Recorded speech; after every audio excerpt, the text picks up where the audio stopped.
내 영혼의 카타르시스. 목회를 하다 보면 또 우리가 세상을 각자의 인생의 자리에서 살다 보면요, 우리는 우리가 만나는 사람들 중에 좋은 위로자, 좋은 친구, 좋은 상담자가 되기를 원합니다. 내가 어떻게 하면 다른 이들에게 그들의 마음, 고통받는 그 마음에 위로가 되고 좋은 상담자가 되어주고 저들의 마음에 좋은 치료자가 될 수 있을지 꿈꾸는 것, 아마 이 세상을 살아가는 모든 사람들이 그러한 인물이 되기 위한 꿈들을 꿀 거라 저는 믿습니다. 목회를 하는 저 또한 동일하게 저를 통해서 하나님의 은혜가 흘러가고 좋은 치료자, 좋은 위로자, 좋은 상담자 역할을 감당하는 목자가 되는 것이 제게도 작은 비전입니다. 그러나 여러분, 우리가 인생을 살아봐서 알겠지만 그 일은 결코 쉬운 것이 아닙니다. 어떻게 하면 내가 좋은 치료자가 될 수 있을까? 내가 어떻게 하면 좋은 위로자가 될 수 있을까? 생각만큼 그다지 간단한 것이 아닙니다. 우리가 계속해서 묵상하고 있는 이 욥기의 말씀 속에서요, 이제 욥이 세 친구와 고난을 받고 세 친구와 함께 논쟁을 하죠. 엘리바스와 빌닷과 소밥, 이 세 사람과 논쟁을 하면서 그 안에서 친구들이 위로를 줄 것 같은 그러한 마음을 받아야 하는데 그러지 못했어요. 이 세 친구는 고통받는 욥을 바라보며 그를 위로하겠다라고 한 걸음에 달려와 주었던 친구들인데, 그런데 그들이 욥에게는, 고통받았던 욥에게는 아주 좋은 위로자가 되지 못하였습니다. 그리고 그들과의 그 세 번의 모든 논쟁이 맞춰지는 31장의 이야기가 맞춰지며 이제는 하나님이 등장할 것 같은 그러한 생각을 하게 되었는데, 하나님이 말씀하시고 하나님이 등장하는 것이 아니라 갑자기 또 다른 누군가가 훅 튀어나와요. 그게 바로 오늘 말씀, 어제 말씀에서 들여다보고 있는 엘리후라는 사람입니다. 이 엘리후라는 사람이 갑자기 튀어나오는, 거기서 네가 왜 거기서 나와라는 생각이 드는 이 상황 속에서 분명히 이 타이밍에는 하나님이 나오셔서 하나님이 무언가 말씀하셔야 할 것 같은데, 하나님은 욥기 속에서 이제 엘리후라는 새로운 한 사람을 등장시키며 욥에게 말씀하고 계시는 상황을 우리에게 보여주고 있습니다. 욥기 32장에서요, 엘리후가 등장하며 그가 자신의 입을 여는 것에 대한 이유를 말합니다. 그것이 바로 욥이 자기 스스로가 하나님 앞에 의롭다라고 이야기하는 것에 분하였다라고 32장 2절에 말하였고요.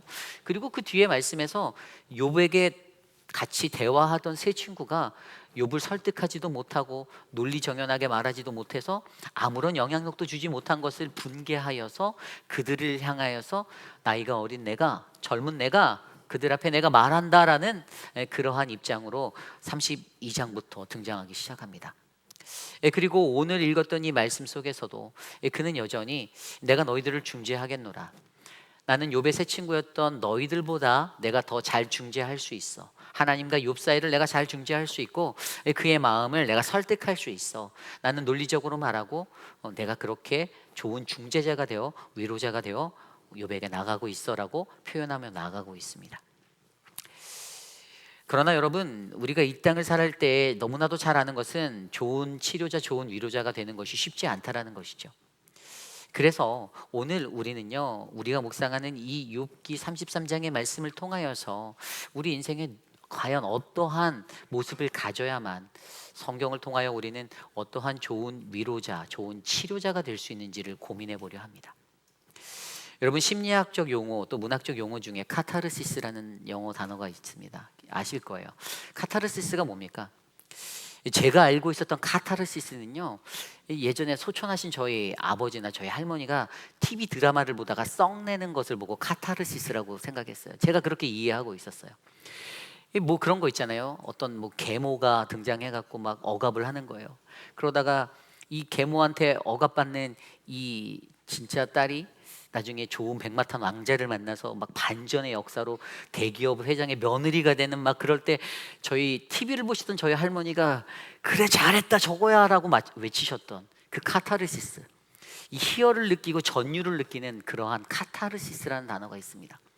그래서 제 생각에는요, 어렸을 때부터 카타르시스라는 용어를 이해할 때 어떻게 이해했냐면, 어떤 주인공이 당하는 비극적인 상황 가운데 그가 공감하고 그것에 눈물을 흘릴 때 반전의 역사가 일어나서 내가 거기에서 공감하면서 나 또한 쾌감을 느끼는 그것을 카타르시스라고 이해했는데, 사실 이 카타르시스라는 어원의 정확한 의미가 무엇인가 하면요, 이것은 그 비극적인 주인공이 어떤 것을 복수하는 것에 실패하여도 더 망가지고 그 상처를 헤어나오지 못하는 그 상황 속에서 그것들을 바라보는 주변의 화자들, 그것을 보는 사람들이 그것을 보고 동감하고 공감하여서 같이 눈물을 흘리고 자신 내면 속에 얹혀 있었던 그 내면의 응어리가 해결되어지는, 흘러나가서 해결되어지는 그러한 상황을 카타르시스라고 얘기한다.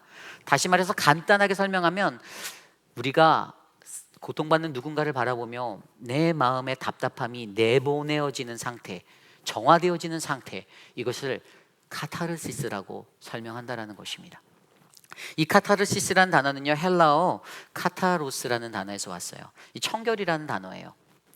좀 더 정확히 표현하면 이것은요, 그 불순물이 섞여 있지 아니하는 포도주, 또 정화되어진 금, 흠이 없고 티가 없는 그러한 아주 깊은 곳에 파묻혀 있었던 원석이 깎여져서 빛나는 보석처럼 되는 그 상태를 말하는 것이, 가장 정화된, 정금된 상태를 말하는 것이 바로 이 카타로스. 그래서 오늘 이 시간 저와 여러분, 우리의 삶에, 바로 나의 영혼에, 우리의 영혼에, 과연 우리는 오늘 말씀을 통하여 과연 누가 가장 우리에게 큰 위로자이고 좋은 상담자이고 치료자인지, 내 영혼의 카타르시스 되시는 예수 그리스도를 오늘 말씀을 통하여 함께 발견해 보려 합니다. 오늘 첫 번째로, 내 영혼의 카타르시스, 좋은 위로자가 되기 위해 우리에겐 철저한 자기 비움이 필요합니다. 좋은 위로자가 되기 위해 우리에겐 자기 비움이 필요합니다. 오늘 말씀 1절은요 이렇게 시작합니다. 그런즉 욥이여, 내 말을 들으며 내 모든 말에 귀를 기울이기를 원하노라. 아멘. 엘리후가 욥을 대화로 초대합니다. 그러면서 가장 먼저 자신의 말을 들어줄 것에 대해서 아주 정중하게, 매우 에티켓 있게 요청하고 있습니다. 그리고 2절에 이렇게 말하죠. 내가 입으려니 내 혀가 입에서 말을 하는구나. 3절과 5절입니다. 내 마음의 정직함이 곧 내 말이며 내 입술이 아는 바가 진실을 말하느니라. 하나님의 영이 나를 지으셨고 전능자의 기운이 나를 살리시느니라. 그대가 할 수 있거든 일어서서 내게 대답하고 내 앞에 진술하라. 아멘. 이 엘리후가요 욥에게 대화를 요청하고 자신의 논쟁 가운데로 초대하면서 그가 자기 자신에 대해서 말하는데, 3절에 읽었던 대로 굉장히 자신감에 차여져 있는 모습을 발견하게 됩니다. 그가 어떻게 말합니까? 내 마음의 정직함이 곧 내 말이다. 내 입술이 아는 바가 진실을 말한다. 나는 참이다. 나는 진실하다라고 말하는 거예요. 자기는 진실한 것을 말하는, 참된 것을 말하는 사람이다라고 아주 자신감 있게 얘기하고 있습니다. 그러면서 4절에 뭐라고 합니까? 하나를 더 얻는데, 바로 하나님의 영이 나를 지으셨고 내게 운행하시고 나를 이끌고 계신다. 내가 하는 말이 성령의 감화 감동에 의해서 나오는 말이야. 그러니까 내 말은 참이야 라고 이야기하는 것이죠. 그러면서 아까 읽었던 5절 말씀에 아주 자신 있게, 욥, 네가 나랑 대화하자. 내 앞에 서봐. 나랑 대화할 수 있거든. 내 앞에 나와라. 나랑 논쟁하자. 내가 너와 이야기하겠다라고 이야기합니다. 여기까지만 보면요 굉장히 겸손해 보이는 엘리후를 발견합니다. 그죠? 굉장히 겸손해 본 것 같아요. 하나님의 영이 나를 운행하시고 주의 성령이 나를 이끄셔서 내가 말한다. 나는 깨끗하고 나는 정직한 진실된 말을 한다라고 이야기합니다. 그런데 여러분 5절과 6절과 7절 말씀을 한번 볼까요? 6절과 7절에 가면 갑자기 분위기가 반전이 돼요. 나와 그대가 하나님 앞에서 동일하니 나도 흙으로 지으심을 입었은즉 내 위엄으로는 그대를 두렵게 하지 못하고 내 손으로는 그대를 누르지 못하느니라. 아멘. 여기 말씀 속에서도요 굉장히 겸손해 보이는 겸손한 그의 모습이 담겨 있습니다. 앞서 3절과 4절과 5절에서 드러냈던 자신감에 비하면 이 겸손함으로 가득 찬, 그래서 저는 이것을 어떻게 이해했냐면 겸손한 듯한 교만한 자신감이다라고 기록하였어요. 오늘 엘리후가 가지고 있던 모습은요 자신만만합니다. 아주 자신 있어요. 내가 말 잘하는데, 나는 굉장히 논리적인 사람인데, 이 3장부터 시작된 욥과 세 친구 엘리바스와 빌닷과 소발의 이 세 번의 대화의 루틴을 다 바라보고 있었는데 이 세 사람이 별로 영양가가 없는 거예요. 설득을 못하고 결국 자기네들이 포기하는 거예요. 그걸 보면서 나는 욥을 설득할 수 있거든.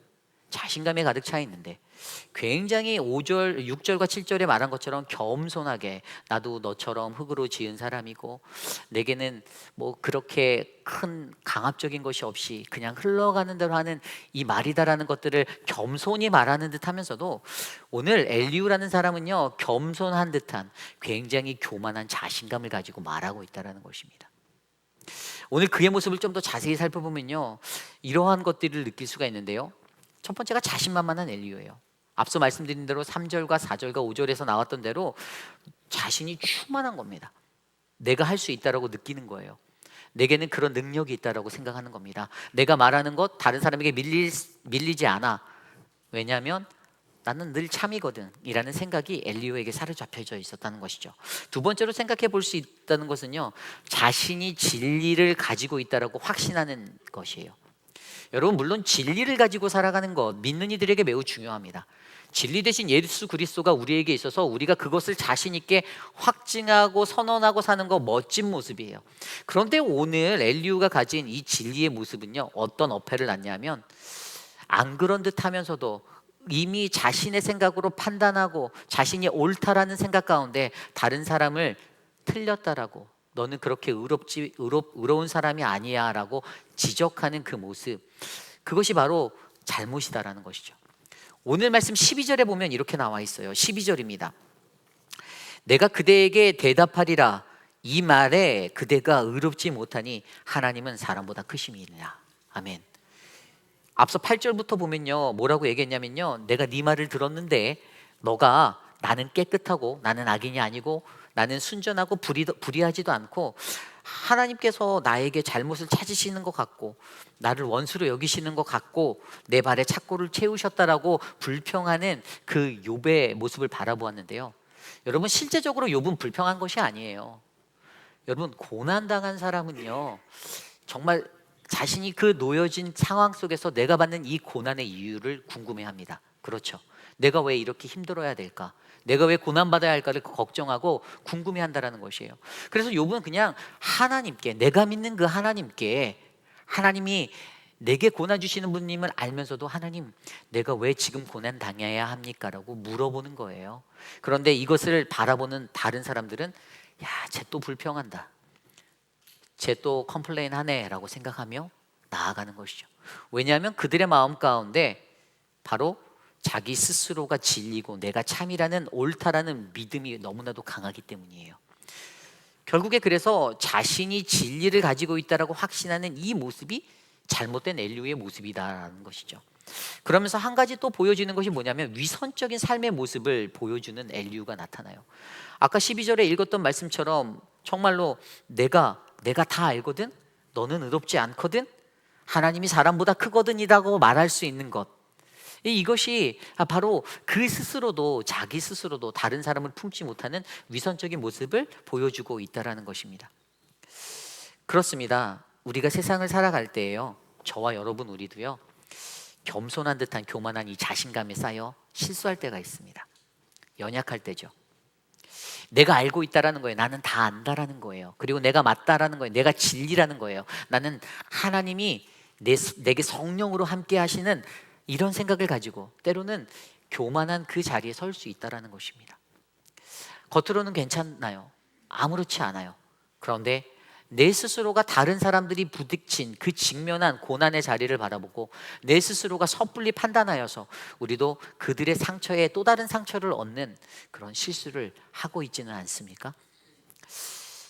여러분, 성경에서 보면요, 우리가 이러한 고난에 놓인 사람들을 향하여서 그들에게 좋은 위로자가 되기 위해서 내가 가지고 있는 이 겸손한 듯한 교만한 자신감을 치유하기 위해서 가장 먼저 필요한 한 가지를 우리에게 말해주는 부분이 있습니다.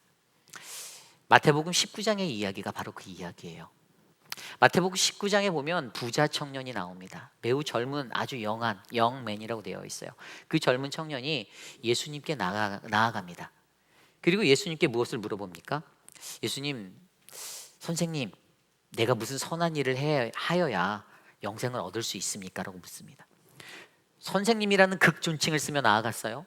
굉장히 겸손해 보이고 에티켓 있어 보이고 바른 사람 같습니다. 그런데 그가 어떠한 질문을 던졌습니까? 내가 무슨 일을, 어떤 선한 일을 해야 내가 영생을 얻습니까? 라는 질문을 던졌어요. 그때 예수님께서 뭐라고 말합니까?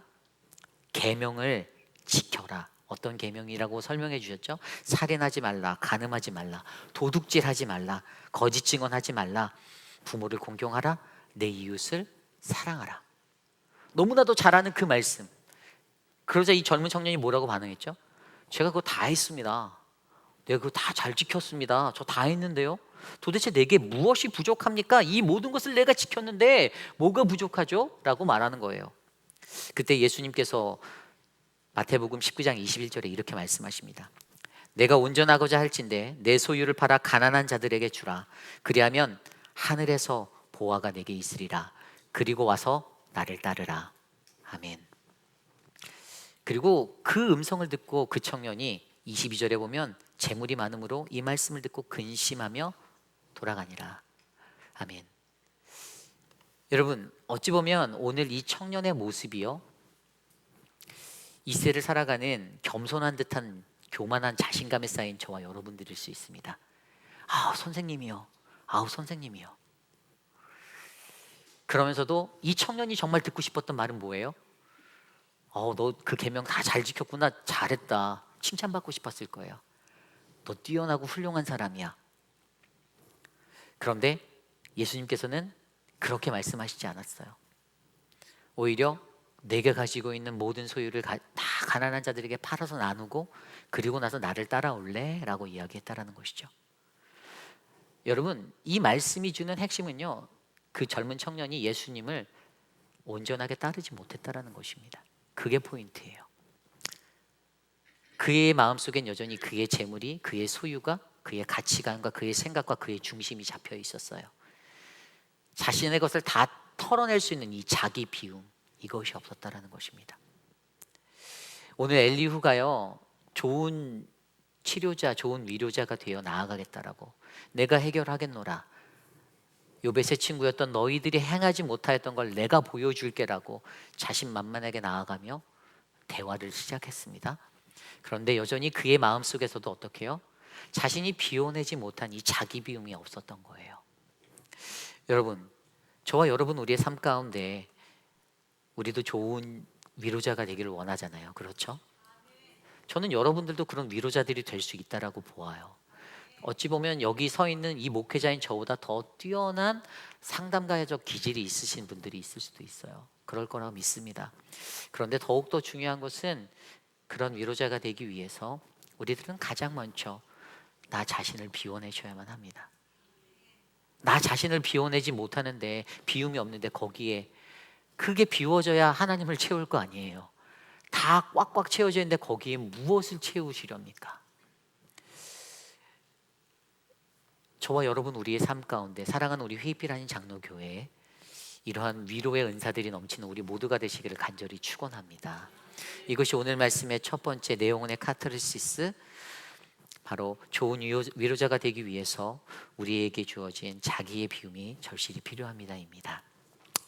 오늘 말씀의 두 번째, 마지막으로 오늘 내용의 카타르시스 두 번째는요, 바로 좋은 위로자가 되기 위해 우리에겐 하나님의 약속을 바라보는 믿음의 눈이 필요합니다입니다. 하나님의 약속을 바라보는 믿음의 눈이 필요하다. 오늘 말씀 15절 이후에 이렇게 나와 있습니다. 사람이 침상에서 졸며 깊이 잠들 때나 꿈에나 밤에 환상을 볼 때에, 16절입니다. 그가 사람의 귀를 여시고 경고로서 두렵게 하시니. 아멘. 엘리후가 말하고 있는 거예요. 하나님이 늘 말씀하고 계시거든. 하나님이 우리에게 늘 말씀하셔. 욥 너에게도 말했어. 근데 하나님이 그 말씀은 어떻게 워킹한다고요? 두렵게 만든다라고. 그래서 경고하시는 말씀이다라고 얘기합니다.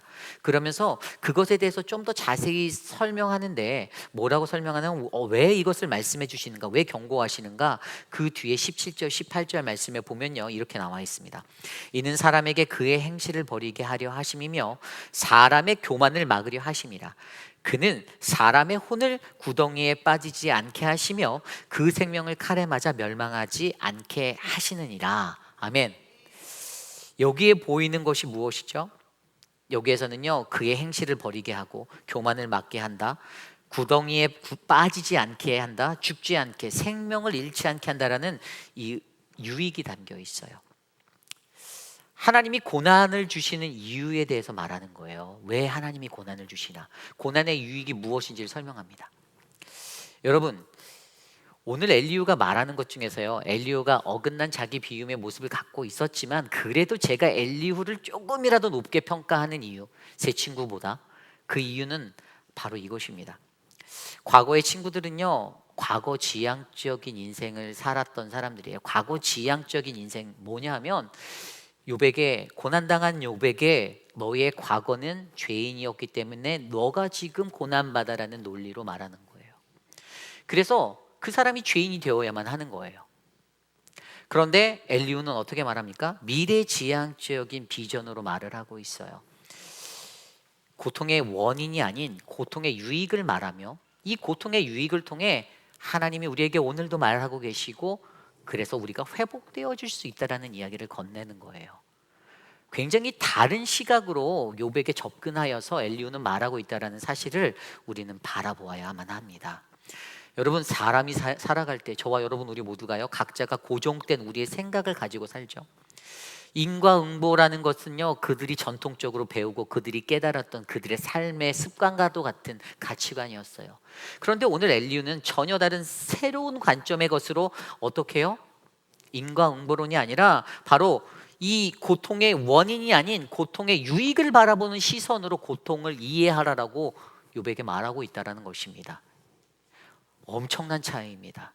생각은 차이를 낳는다, 바로 이러한 것을 가지고 말하는 거예요. 근데 이것이 여기에서 그쳐집니까? 아니에요. 그렇지 않아요.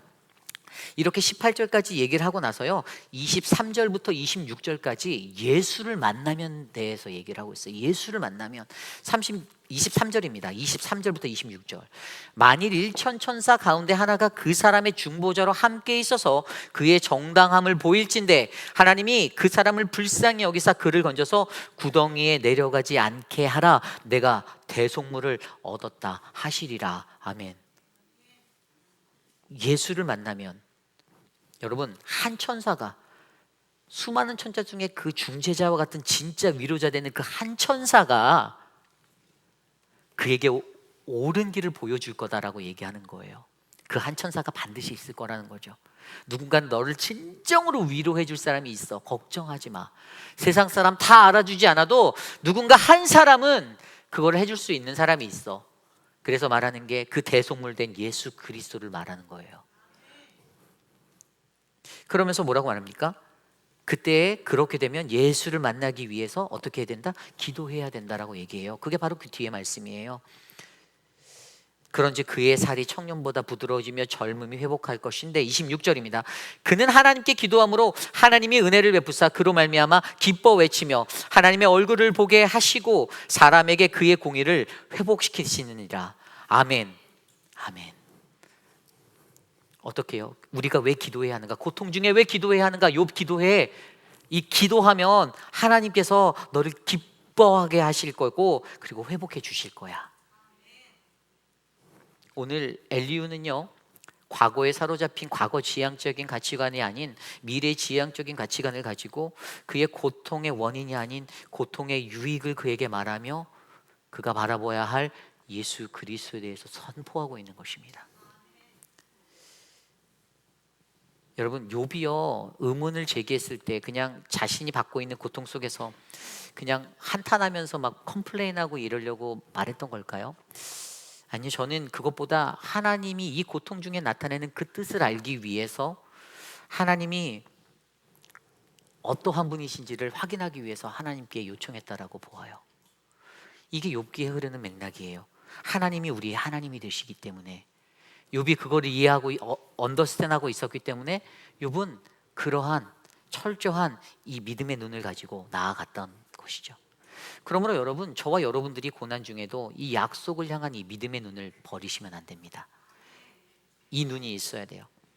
우리의 눈이라는 것이요, 우리의 눈이라는 것이 눈에 보이는 것이 다가 아니라는 거예요. 우리의 눈에 보이지 아니하는 그 너머의 것까지도 이해하는 것, 성경은 그것을 믿음이다라고 얘기합니다. 히브리 기자가 말했던 것처럼 믿음은 보이지 않는 것의 증거라고 말하잖아요. 그래서 그것이 faith, 바로 신앙이 되는 거예요. 나의 신앙이 무엇인가? 우리가 고통받을 때, 여러분 고통받을 때 어떻게 반응하십니까? 고통이 너무 힘들어서 막 이 사람 저 사람이 막, 야 누가 나한테 이렇게 했는데 막 이렇고 저렇고 얘기하시죠. 뭐 내가 원하는 거 얻어지지 않는 것 같으면 득달같이 전화하고 문자해서 막 뭐 인생의 회의가 든다 막 이러면서 그렇게 살죠. 예? 그런데 하나님은 어떤 사람을 들어쓰시는지 아시잖아요. 하나님은 그 고통 중에서도 말없이 하나님을 묵도하는 그 한 사람을 하나님은 간절히 찾고 계시다라는 거예요.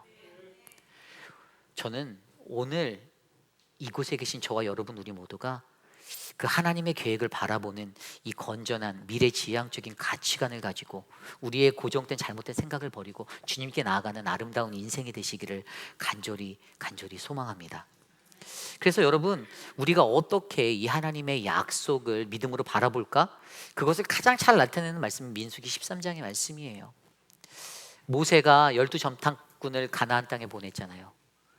어떻게 했습니까? 그 땅이 취할 수 있는 땅인지 아닌지 보고 오라고 했어요. 그런데 12사람들이 갔는데 그 중에 10명은 안악자손이 덩치가 크고 거기에 있는 사람들은 막 장난 아니에요. 우리가 대적할 수 없을 것 같아요. 안 돼요. 설레설레했어요. 그런데 오직 눈의 아들 여호수아와 여분의 아들 갈렙만이 아니다.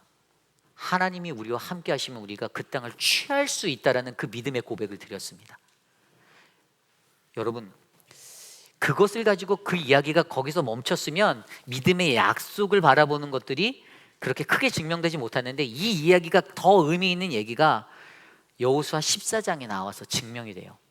여호수아 14장에 이스라엘의 12지파의 땅을 분배할 때 갈렙이 여호수아에게 가서 그 이야기를 해요. 우리가 이전에 모세의 부르심을 받아서 그렇게 땅을 쟁취하러 나갔지 않냐. 그때 하나님이 우리에게 주신 그 땅을 우리가 경험하였지 않냐. 그래서 그 유명한 말씀 여호수아 14장 12절, 그날에 여호와께서 말씀하신 이 산지를 지금 내게 주소서. 당신도 그날에 들으실 거니와 여호와께서 나와 함께 하시면 내가 여호와의 말씀대로 그들을 쫓아내리라 하니. 그리고 13절에 여호수아가 여분네의 아들 갈렙을 축복하고 헤브론을 그에게 주어 기업을 삼게 하며 14절, 헤브론이 그리스 사람 여분네의 아들 갈렙의 기업이 되어 오늘까지 이르렀으니 이는 그가 이스라엘 하나님을 온전히 쫓았음이니라. 아멘. 하나님의 약속을 믿음으로 바라보는 가장 큰 핵심의 정답이 바로 여기에 담겨 있습니다. 하나님의 약속을 온전히 쫓는 저와 여러분 되시기를 부탁드립니다. 온전히 쫓는다라는 것은요, 섞이는 것이 아니에요. 완전해야 합니다. 절대로 섞일 수 없는 것입니다. 그래야지만 우리는 하나님이 우리에게 주시는 고난 중에서도 하나님이 우리에게 부어주실 그 축복을 바라볼 수 있는 믿음의 인생들이 되는 것입니다. 저는 이곳에 계신 저와 여러분 우리 모두가 하나님이 부어주시는 그 약속을 바라보는 그 믿음의 눈을 가지고 이 어려운 고난을 지나가는 우리 모두가 되시기를 간절히 소망합니다. 이제 말씀을 정리해 보고자 합니다. 우리는 여전히 이 세상에 살며 고통받는 인생을 살고 있습니다.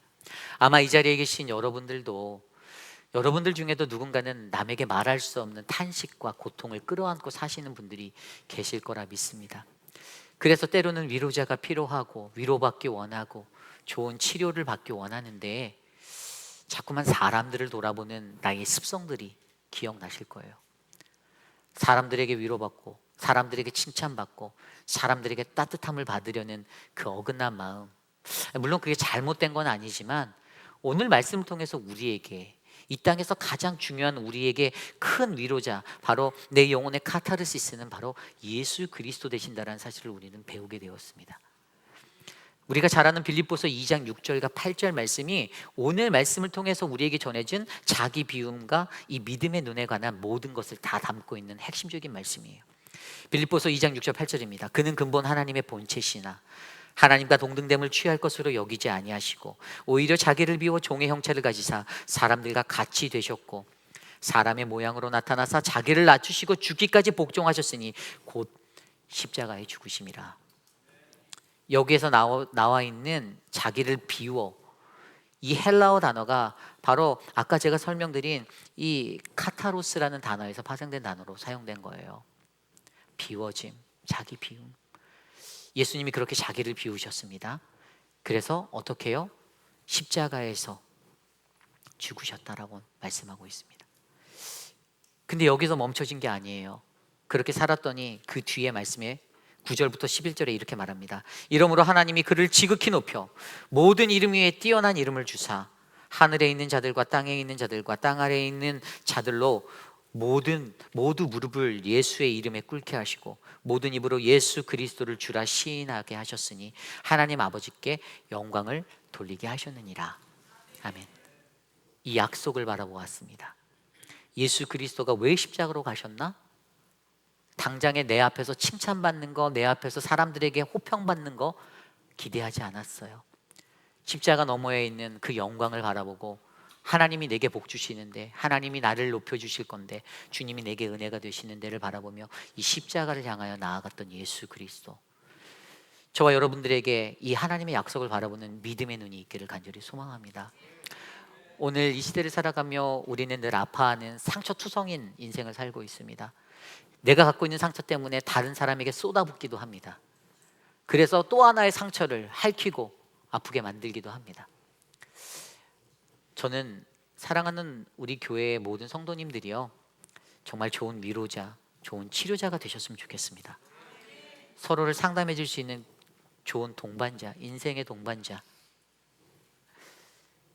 그러한 인생의 동반자들이 되어 아름다운 신앙의 믿음의 여정을 함께 걸어나가는 우리 모두가 되시기를 간절히 축원합니다.